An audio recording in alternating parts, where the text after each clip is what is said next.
What's up, everybody? Yeah, there's a clue in yesterday. Anybody see the exhaust with that little flapper?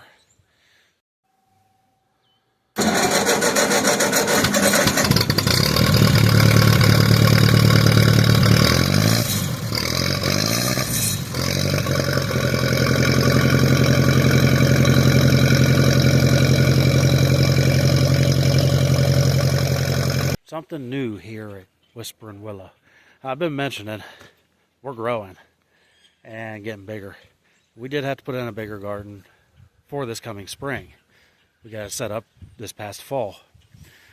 And where we put it in at, if you remember a past video, Caden, he was out there on a Massey Ferguson 165, if I remember right, and was disking. I took the speed X's out and I tilled on the edges and cleaned the edges up real nice and everything. So for months and months, I think it was October, November, something like that, when we went out and cleaned that garden up and disked it and everything. Basically since then, I've been looking for stuff bigger than the Speed X's. Don't get me wrong, them Speed X's are good. They're strong tractors. But they ain't handling that big garden. They could, but it would take a couple of weeks to prep that garden. So by the time you get one side done, you got to go back to the other side and get it going on it again. So I've been researching and studying my butt off, learning different tractors. Now I've gone through Massey Ferguson. I started with them. International Farmall. I've always kind of been a fan of them. I like the Farmall Cubs, the A's and B's and the C's, and the Super A's and Super B's, Super C. You get the drift. Anyways, the Farmalls, I've learned Yanmars very well. And when I dug into Yanmars, I started learning about John Deere because Yanmar and John Deere are affiliated in a way. Matter of fact, they've been working with each other since the 70s, I found out. 70s going into the 80s.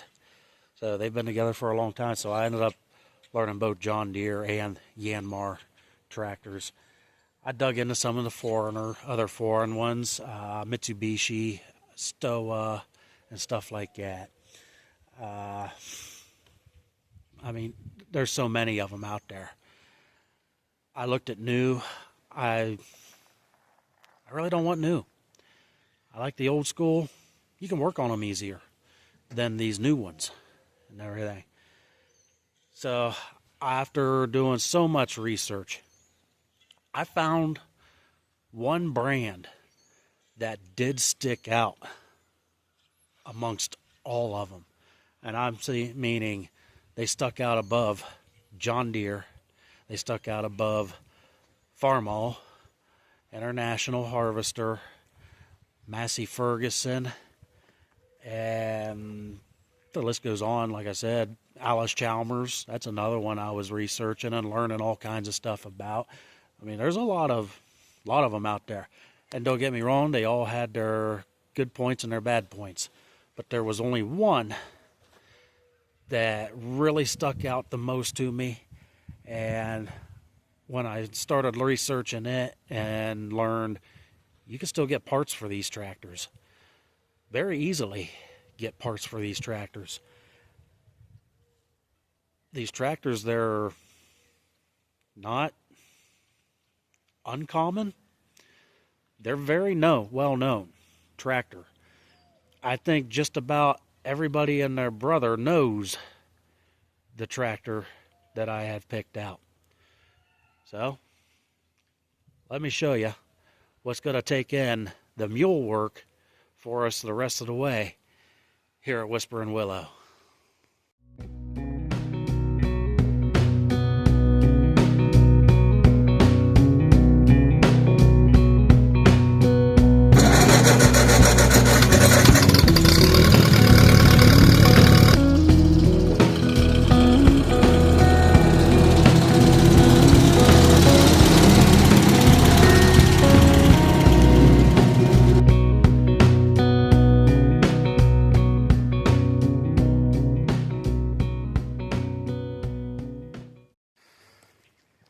That's right, everybody.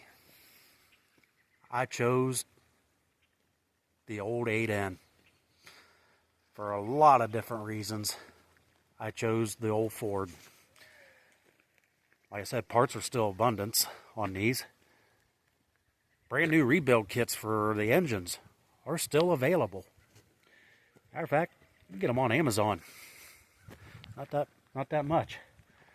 One of them, it was a select few of them, came with that lever right there. This lever here. Now for you guys that aren't familiar with that lever, that is a Sherman transmission lever. If you're familiar with the 8N, you know it has 4 speeds. 4 forward, 1 reverse. This has a Sherman combo transmission in it.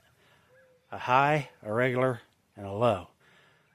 So that gives me 12 speeds forward with 3 reverse gears. Now I know I'll get knocked on for this, but this tractor can run a 5-foot tiller with no problems. I know some of you guys out there are just flipping your lid right at the moment. Let your comments fly. I know that it can do it. So does the previous owner, because he ran a 5-foot tiller on this tractor and had absolutely no issues. So with abundance of parts, the 3-point attachment that old Henry Ford worked with on Mr. Ferguson, Harry Ferguson, that was his name. Henry Ford and Harry Ferguson coming up with that 3-point hitch. It just made sense to me to go with a Ford 8N. I'll go with 8N and newer. But I like the red. I like the red tractors, so the red belly seemed to make sense. So, until the next video, don't forget, work with what you got. Later.